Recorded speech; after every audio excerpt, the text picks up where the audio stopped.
So we're going to start our year with the basics of science of mind, and this week it's part 1. We're going to talk about the thing itself.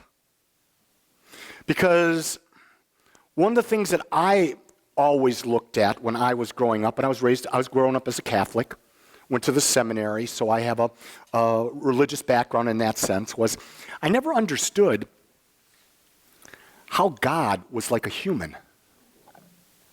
And why was God a he? Why was God a he? Then again, I would ask, well, is God a she? And I said, the second we label God as a he or a she, are we not limiting God? So that didn't make sense to me. And this was when I was 15 and I was in the seminary living away from home, and I'd ask all these questions of the priests, and the priest would, Wolak, you just have to have faith.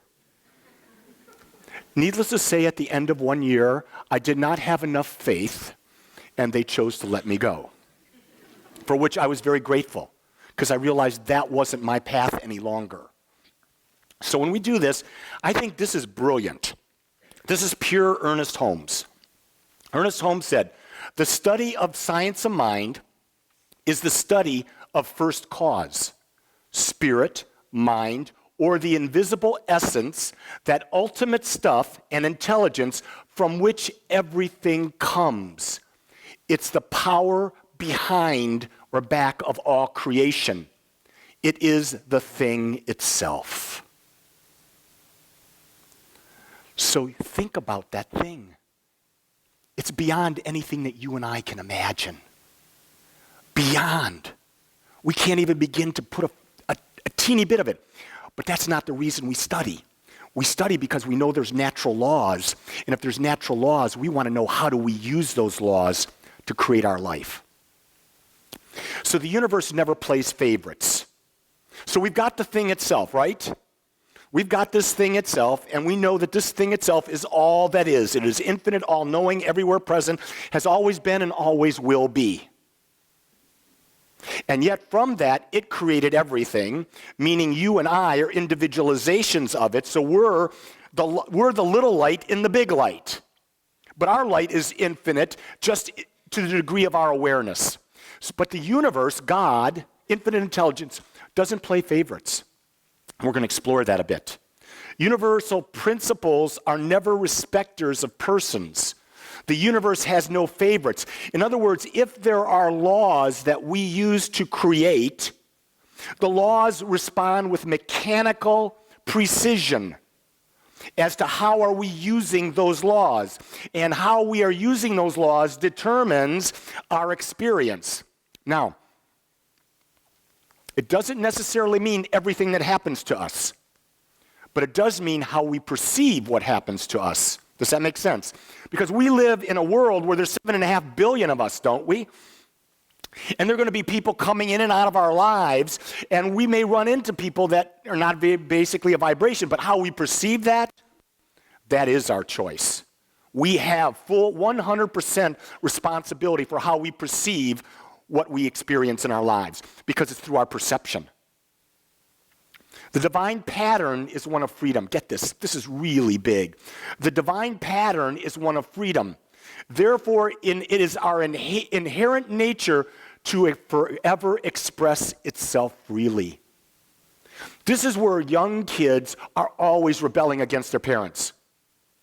They want to be free. But what happens in our society is conditioning us to fit into a box so that we can play the game, and they don't want us to be free. I don't know that it's a conscious thing. It just seems to be a thing.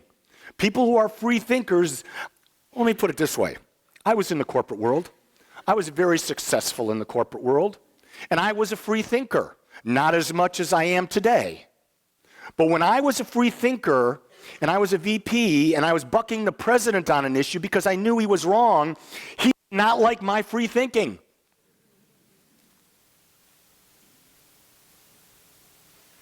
Now, I had to learn to be comfortable with it. If he badmouthed me, I didn't care.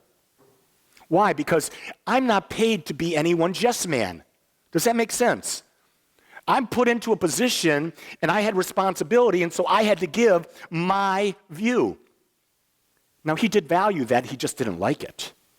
Because when you have someone in your life that's giving you these other views, they may cause you to think and stop you from making a mistake that doesn't serve what you want. That's why you listen to everyone. When someone says something to you, you listen to it, and you ask the question, does this serve my highest value? Does this serve my highest vision for myself? And maybe if it serves it this much, is it worth me implementing it? There is no judgment in the divine pattern, only law. Law means the law of cause and effect, the law of circulation, the law of reciprocity.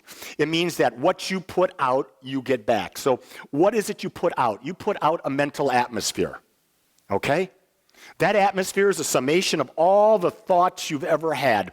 Unconscious and conscious thoughts. Those thoughts demonstrate in the physical body.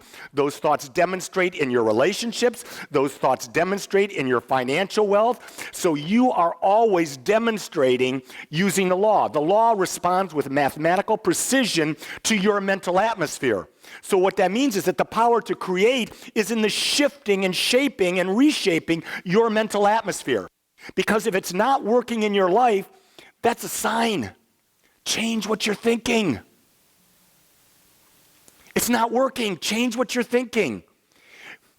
If you study Einstein, you'll find that Einstein taught almost everything that we teach. Einstein was as much a spiritualist as he was a scientist.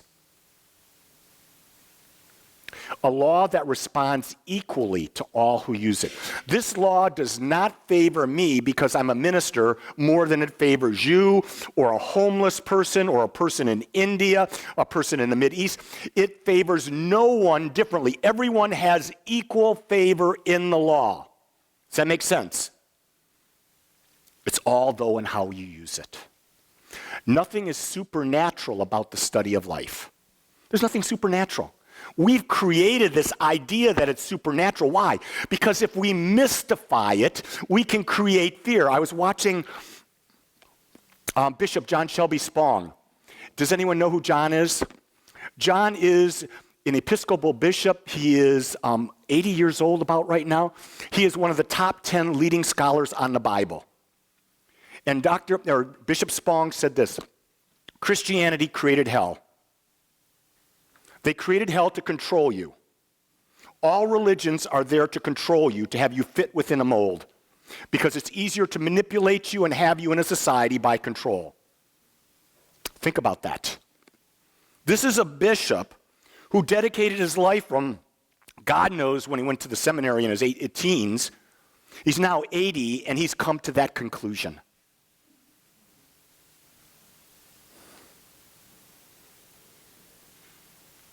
Our approach to this study should be one of awe, not one of fear. Because not only are we studying the nature of God, here's the key, we're studying our own nature. So if we study how the divine creates, because we're an emanation of the divine, we're actually studying the process of how we can create. That's where the juice is. But it's work. I don't want to leave you that it's not work. The movie The Secret left it like it was sugar cane, it was candy apples.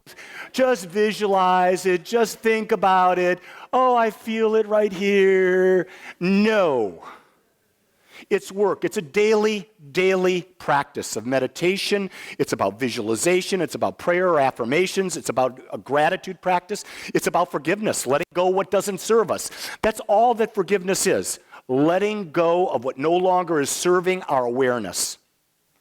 We talked about this in the class this morning, in that we said that the natural evolution of mankind was controlled by infinite spirit until man was able to finally realize and think for itself. When it thought for itself, the infinite mind gave up any control of it and said, you have freedom now to create. Now, again, what we talk about is there are infinite levels of consciousness. There will always be infinite levels of consciousness. So the idea that there will not be poor, the idea that there will not be war, there will be. Because there's infinite levels of consciousness, and there's a war consciousness, and there's all that. The question is, where are you in that consciousness? And where you are, you will attract more like you into your consciousness. That's the key thing. Don't fight against something. When you're fighting against something, you're creating more of what you're fighting against. Before something, every great spiritual teacher talks about that. Before a great relationship, before inclusivity, before equality, before abundance. Don't resent a billionaire having $1 billion. Be grateful he has $1 billion. The more grateful you are, the more you'll attract to you. But if you're resenting people from having things, you're not going to have them because you're telling the universe by that resentment, I am not worthy.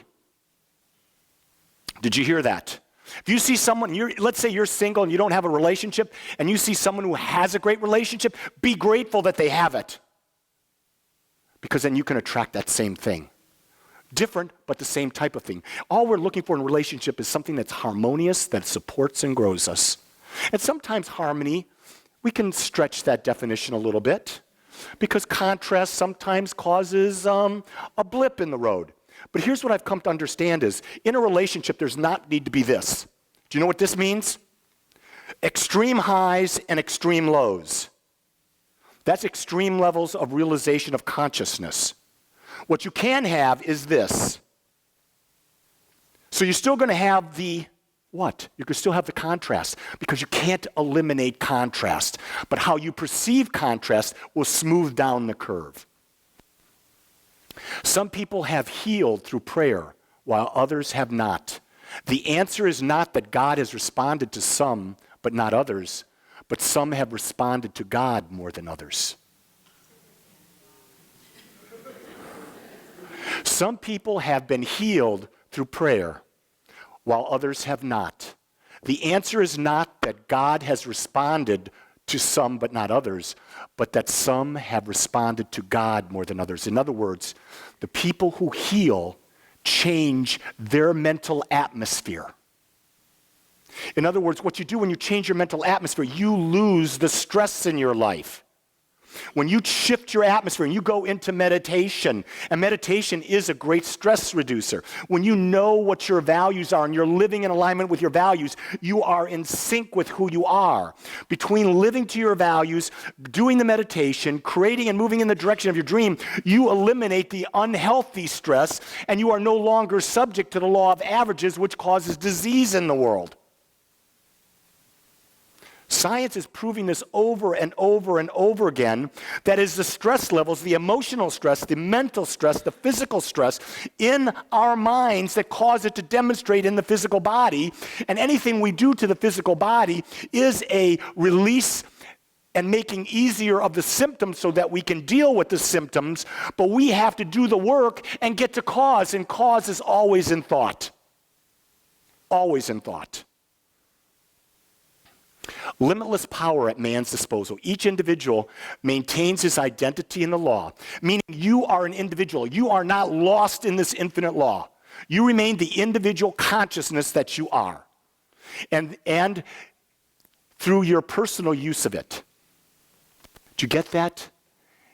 You are individualized by how you choose to use the law, whether you use it unconsciously, whether you use it 10% consciously, 5% consciously, 20% consciously. Now, I want to say more than 20%, but I don't think we can do that, because to be conscious of everything would make us bat crazy. Think about that. Oh my God, I got to be conscious all the time. Can't do it. Your mind would become like a quantum computer, and they don't really exist. You can't do that processing. But what you can do is you can build new habits of thought, so you no longer have to think about a habit of thought. You create the new habit of thought that goes into your mind and becomes automatic. And so by being unconscious in some of your life, it's okay, because you've consciously built a habit of thought. Isn't that powerful when you really think about it? All you got to do is, okay, what's not working for me? What's not working for me? Okay, let me change. Let me build a new habit of thought there. Let me spend the next 90 days on building a new habit of thought. Then after 90 days, pick something else. If you change 4 things a year, you're like Jesus. That's a lot.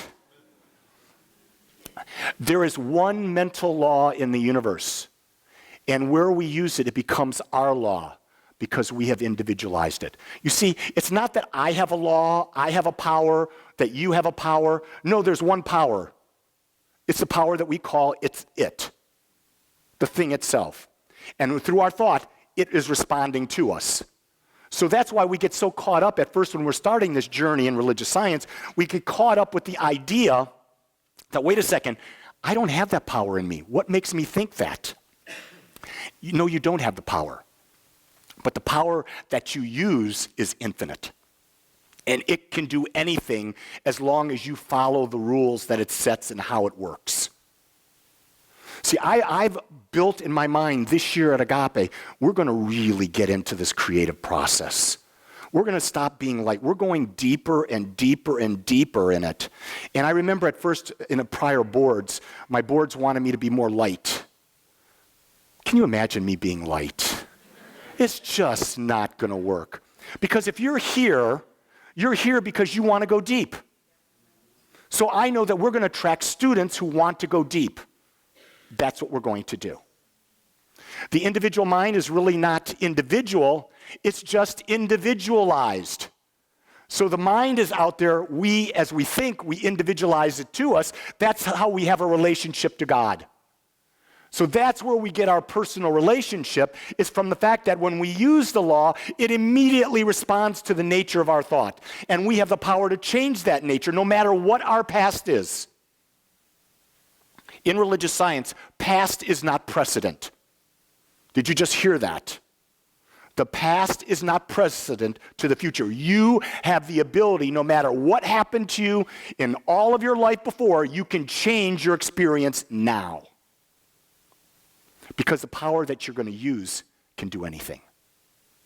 Behind the individual is a universal, and it has no limits. Think about that. There are no limits. It's only the limits that we give ourselves. The road to freedom is not mysterious. I want to take out all this nonsense. And this right here, what you're getting today is pure Ernest Holmes. This is not Lee. This is pure Ernest Holmes. This is what I studied for years and years and years. And I love the way he's so clear. He's so right there. The road to freedom lies through the intelligent use of nature's forces and laws. Isn't that incredible when you think about it? Freedom lies as we intelligently use the laws to create. That's cool. I feel free already. We have a conscious mind which operates within a subjective field. In other words, a law that's everywhere present, he calls the subjective field. It knows no bounds. It's just everywhere. It's in us, through us. It's the seen, the unseen, the known, the unknown. It is everywhere. And that field is creative. The conscious mind is spirit. The subjective mind is law. We have both of those responding to us. Our conscious mind is a microcosm of spirit. Spirit's creating galaxies and all these black holes and all these other things. We're creating our personal experience. There is that within us which partakes of the nature of the divine, and since it partakes of the nature of divine, we're divine. See how we've gone from being a child of God, but basically going, because God is infinite, God is all that is, God is light, God is love, God is peace, we're created out of it, then we are divine. I have a little d there because we're not the big D. We're the little d. We're the individualization of the big divine. So you can't say, I'm God. No, I'm an individualized expression of it. The mind which we discover within us is the mind that governs everything. It's the thing itself. This is what we explore week in and week out, this thing that is within us and how we can use it. So one of the things that Ernest did is he taught spiritual mind treatment. It's a form of prayer, but it's not prayer like you've heard in any church. And so at this time, I'm going to go into spiritual mind treatment. I want to thank you for joining us today. I'm so grateful that you took your time to watch or listen to this message. If you found this message beneficial, I would ask that you go to our website, agapecsl.com. Once there, click on the Donate button and experience the joy of conscious and purposeful giving. Or if you would like, text your gift by simply dialing 972-532-6976. It is through your gifts that we are able to bring this message to you in the world. I would ask that if you like this message, to please subscribe to my YouTube channel under my name, Lee Wolak. Again, I want to thank you for joining me in the Agape community as we learn how to better self-love through conscious living.